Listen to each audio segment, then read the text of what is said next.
פרשה בארבע, אקטואליה בפרשת השבוע, עם הרב אהרון לוי. שלום לכם. כשהסתיימה ההרצאה האחרונה בסמינר התחיל הסימפוזיון, ורונן היה הראשון שעלה לדבר.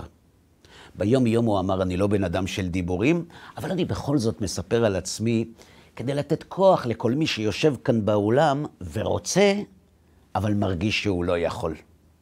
אני גדלתי בבית לא דתי בכלל, הוא סיפר, ומגיל קטן כולם ידעו, רונן יהיה כדורגלן.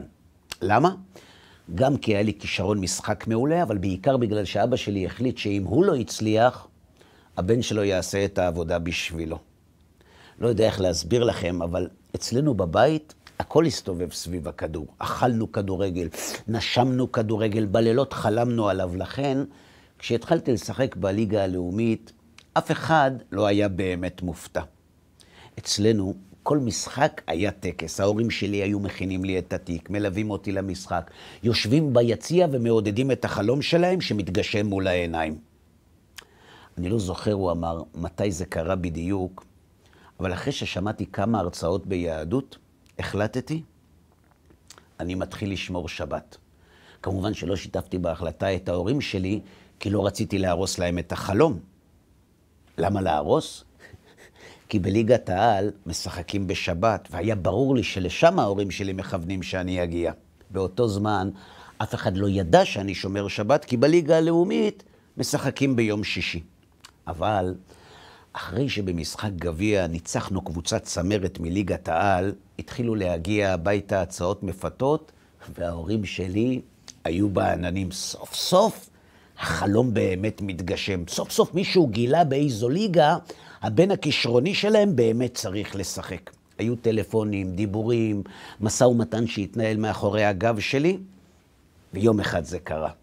אבא נכנס הביתה, מרחף באוויר, היה לו ביד חוזה מקבוצה שהייתה בצמרת הטבלה, וכל מה שהייתי צריך לעשות כדי להגיע לאן שכל החיים חלמתי, זה רק לחתום. בבית נערכה חגיגה, ההורים שלי התקשרו לכל מי שהם מכירים, הגיעו חברים, שתו לחיים, רקדו, בקיצור, כמו חגיגת אירוסין, רק במקום קלה, כדורגל. אני לא יודע איך להסביר לכם מה הרגשתי, סיפר רונן, אבל ישבתי שם כמו חתן שהחליטו בשבילו עם מי להתחתן, רק שאותו לא שאלו. לא שמחתי, לא צחקתי, הייתי אדיש, מנותק, הרגשתי כל כך מוזר, ששאלתי את עצמי מה קורה לי. הרי כל החיים חיכית לרגע הזה, תשתחרר, תשמח. בשלב מסוים יצאתי החוצה לגינה לנשום קצת אוויר, ואז זה קרה. לא תכננתי את זה, זה פשוט קרה. פתאום הבנתי למה אני לא שמח. השבת, אהרון, איך אני יכול לשחק בליגת העל? גם עכשיו, כשאני מספר לכם על זה, אני לא מבין מאיפה היו לי הכוחות, אבל הרמתי את העיניים לשמיים ואמרתי במילים האלה. ריבונו של עולם, אף פעם לא ביקשתי ממך כלום. אתה גם לא חייב לי כלום, אבל בבקשה. לאבא שלי, אני לא יכול להגיד שאני לא חותם בגלל שאני שומר שבת. זה יהרוס אותו. אבל אתה, ריבונו של עולם, אתה כל יכול. תעשה שלא ירצו אותי. אני רוצה להמשיך לשמור שבת. כשנכנסתי פנימה, כולם חשבו שאני בוכה מההתרגשות. אף אחד לא חלם שאני בוכה בגלל השבת. אתם בטח רוצים לדעת מה קרה בסוף, נכון? התפילה שלי התקבלה בסוף, למרות שנאלצתי לחתום על החוזה, זה כבר היה באיחור ומסיבות בירוקרטיות לא אישרו לי לשחק בליגת העל. אני מספר את זה, כי אם לפני כמה שנים מישהו היה שואל אותי, אם יש בעולם משהו שבגללו אני אוותר על הקריירה שכל החיים חלמתי עליה, הייתי צוחק לו בפנים. אתם אולי לא תבינו אותי, אבל בשבילי, לוותר על כדורגל, זה כמו להחליט לא להתחתן עם מי שאתה כל כך אוהב, למרות שזה כל מה שיש לך בחיים. אבל הקדוש ברוך הוא יש תוכניות משלו. עליתי כאן לבמה לספר לכם עליי, לא כדי לקבל מחיאות כפיים. אני משתף אתכם כי ברור לי שכאן באולם יושבים אנשים שמאוד רוצים לשמור שבת, אבל חוששים מהמחיר. בשביל זה עליתי כדי להודיע לכם שאני לרגע לא מתחרט. אני כאן כדי לספר לכם שהשבת הפכה לי את החיים לטובה, שבמבט לאחור, לוותר בשבילה על קריירה, זה משחק ילדים. אלא שאז אז חשבתי שאני מקריב, כי לא ידעתי מה אני מרוויח, וזו בדיוק השאלה שלי, הוא אמר ופנה אליי.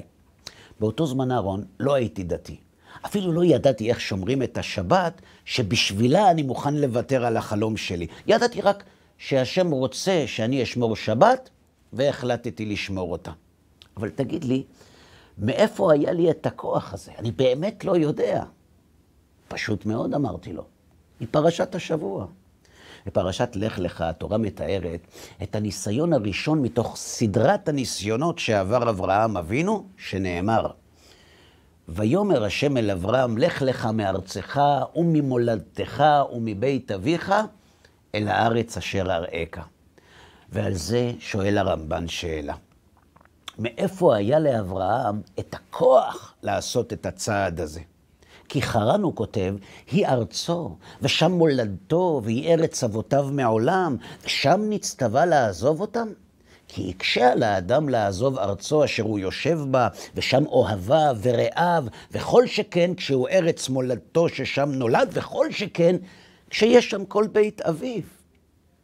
איך, שואל הרמב"ן, איך אברהם הצליח לוותר על כל מה שהוא חלם והכיר ואהב? איך הוא הצליח לוותר על הכדורגל שלו? ועל כך הוא משיב בשלוש מילים. לאהבתו של הקדוש ברוך הוא.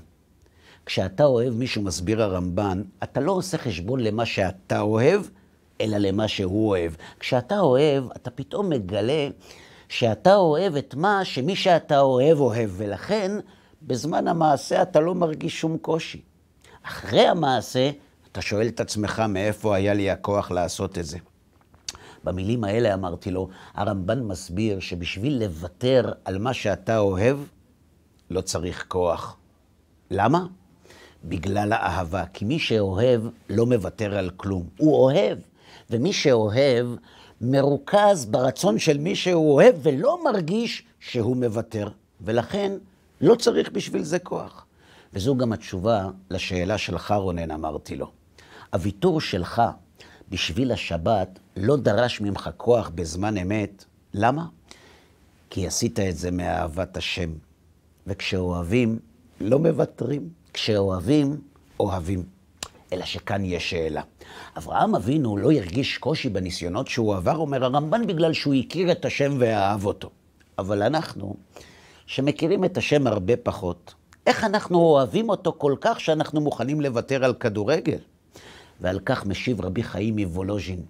כי כמה מידות שהצדיק טרח ויגע להשיגם, לבניו אחריו, המה כטבע מוטבע, ובקצת יגיעה יגיעו לזה. כמו שנראה בחוש, שרבים מעמי הארץ, מהיהודים, מוסרים את עצמם על קידוש השם, והוא מוטבע בנו, מאברהם אבינו שמסר נפשו לאור כסדים על אמונתו. וכן כל 10 ניסיונות היו, כותב רבי חיים מוולוז'ין, להישיר הדרך לפנינו. הבנת, רונן? אתה בדיוק כמו אברהם אבינו. אברהם עמד בניסיונות, וגם אתה. אברהם לא הרגיש קושי בגלל שהוא אהב את השם, וגם אתה. אברהם אהב את השם למרות שהוא לא ירש את המידה הזאת מאבא שלו, וגם אתה. ההבדל היחיד בינו לבינך הוא שבזכות הניסיונות של אברהם, השם בחר בנו מכל העמים, ובזכות הניסיונות שלך ושל שאר כל בעלי התשובה שיושבים כאן בעולם, תבוא הגאולה בעזרת השם בדורנו. שבת שלום. פרשה ב4, אקטואליה בפרשת השבוע, עם הרב אהרון לוי.